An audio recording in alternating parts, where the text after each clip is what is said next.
Setelah mengaku mengalami dugaan tindak pemerasan dan pengancaman dari seorang oknum jaksa berinisial AM, kini Yuyun Sukowati nampaknya langsung bergerak cepat untuk mengusut tuntas masalah yang dialaminya. Terhitung sejak tanggal 9 Agustus kemarin, Yuyun telah melaporkan oknum jaksa yang diduga meminta uang 1 miliar setelah sang anak yang masih duduk di bangku SMA dituding sebagai penyebar video asusila sang mantan kekasih.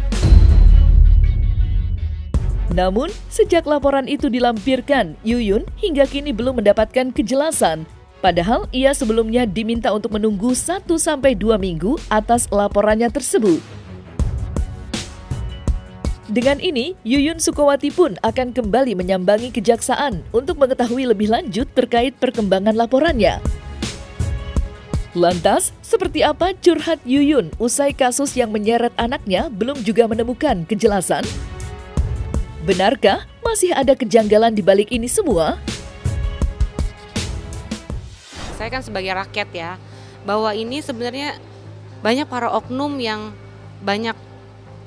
diduga banyak pelanggaran gitu loh. Saya melaporkan semuanya gitu. Makanya saya tekankan lagi kepada juga memohon kepada Kejaksaan Agung ya.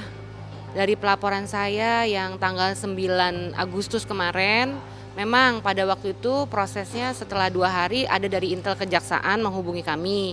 Cuma pada waktu itu semua lawyer kan sedang ke Bali ya waktu itu. Jadi saya sendiri mereka ingin berkoordinasi dengan saya kan kalau tidak ada pendamping saya juga nggak berani gitu kan. Nah setelah dari mereka pada pulang semua dari Bali, kami juga sudah menghubungi lagi Intel Kejaksaan gitu kan. Tapi kok sampai sekarang belum respon gitu loh. Makanya saya ingin segera ini bagaimana gitu loh dari pihak Kejaksaan Agung. Saya mohon agar laporan saya juga segera diproses agar Jaksa Ana Hertati ini yang meminta uang 1 miliar secara langsung kepada saya pada waktu itu ya segera diproses. Bahkan bukan hanya itu saja, bukan hanya permintaan uang 1 miliar, tapi banyak banget kejanggalan yang dibuat gitu. Dengan adanya pemilihan dari 3 tersangka yang dipertanyakan kepada si pelapor untuk memilih dari 3 tersangka ini mana yang mau dimajukan ke pengadilan ya. Kemudian setelah itu pada waktu Zoom putusan juga saya tidak boleh mendengar putusan yang 2 orang. Saya juga di out dari Zoom gitu. Tapi mereka boleh dengar putusan anak saya gitu. Jadi jaksa ini juga bukan jaksa anak, diduga bukan jaksa anak. Berarti kan harus batal demi hukum dong kalau misalkan dia bersidang dengan dia bukan sebagai jaksa anak gitu. Jadi mohonlah kepada Kejaksaan Agung gitu ya. Artinya saya mohon agar segera dari Intel Kejaksaan pun segera merespon kapan kita akan berkoordinasi sesuai permintaan mereka gitu loh. Bagaimana gitu. Saya ingin agar segera ditindak gitu loh ini Jaksa Ana Hertati ini gitu loh. Pada kesempatan ini perlu kami sampaikan bahwa terkait kasus yang dialami oleh anak daripada klien kami Mbak Yuyun, sampai saat ini memang sudah beberapa instansi maupun pihak kepolisian yang kami laporkan. Terutama pada tanggal 9 Agustus 2024 kami telah datang ke Kejaksaan Agung guna melamporkan dugaan penyalahgunaan wewenang yang dilakukan oleh oknum jaksa yang bertugas di Tangerang. Yaitu oknum ini meminta uang 1 miliar. Itu kami sudah sampaikan beberapa lalu. Makanya kami tegaskan lagi. Nah, sampai saat ini memang kami menunggu respon atau jawaban dari pihak Kejaksaan Agung. Nah, kami berharap Bapak Jaksa Agung mengawasi akan setiap laporan siapapun dari masyarakat yang melaporkan akan ada kejanggalan atau hal-hal yang dilakukan oleh oknum-oknum jaksa. Itu yang kami harapkan sekali dari klien kami Ibu Yuyun. Kami sampai saat menunggu. Memang disampaikan pada saat kami melaporkan ke Kejagung dari pihak petugas Kejagung menyatakan bahwa tunggu waktu 1-2 minggu. Sampai saat ini pun kami sedang menunggu dan memang rencana kami akan datang ke Kejagung untuk menanyakan kembali. Terkait kedatangan klien kami di Polres Kota Tangerang itu undangan untuk klarifikasi. Apakah memang benar klien kami diduga oleh oknum jaksa, dugaannya klien kami melakukan penganiayaan.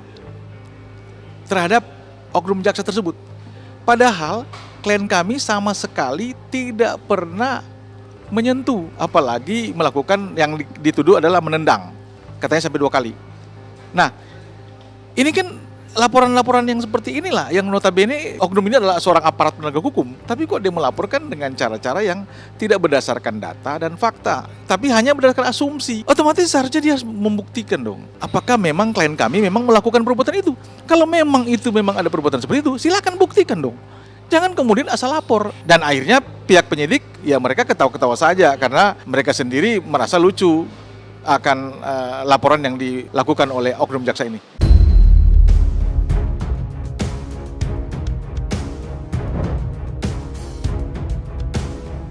Belum lama ini, aktris Yuyun Sukowati mencurahkan isi hatinya di sosial media usai dirinya mengaku menjadi korban pemerasan yang diduga dilakukan oleh pihak kepolisian yang menangkap anaknya.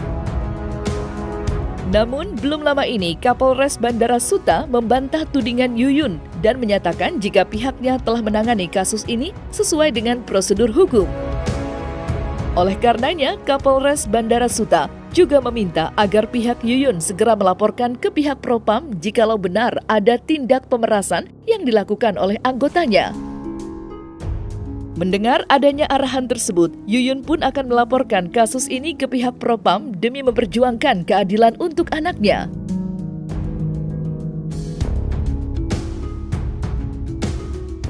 Terkait oknum penyidik ya yang memang pada saat melakukan penangkapan di tanggal 2 Februari, harusnya pada saat melakukan penangkapan, apalagi bukan tanda tangan, harusnya ada panggilan dulu. Panggilan 1, panggilan 2. Ini kan tanpa surat panggilan langsung penangkapan. Kemudian pada saat penangkapan tersebut juga tidak diberikan surat penangkapan. Harusnya kan surat penangkapan ini diberikan kepada keluarga dugaan tersangka ini. Ini sama sekali tidak diberikan. Otomatis kita melihat bahwa ini ada pelanggaran prosedur, melanggar KUHP dan melanggar PKP. Menurut klien kami, surat penangkapan dan surat penggeledahan dan penyitaan itu diberikan setelah dibawa ke Polres Suta. Jadi dari Cirebon langsung dibawa ke Bandara Suta. Nah, ini kan yang menjadi keberatan daripada klien kami. Saya mohon sekali dengan dikawal media dan netizen semuanya, saya mohon agar anak saya juga dapat keadilan. Pada waktu itu mungkin saya waktu itu melaporkannya sendiri ya ke Propam ya, belum didampingin oleh pendamping pengacara. Jadi apa seperti ini Bapak Kadif Propam, saya mohon, saya rakyat kecil loh, ya tolong dengan pendamping harus, dengan tidak saya sebagai seorang ibu melaporkan anak harusnya kan tetap diproses. Ini yang akan saya pertanyakan gitu.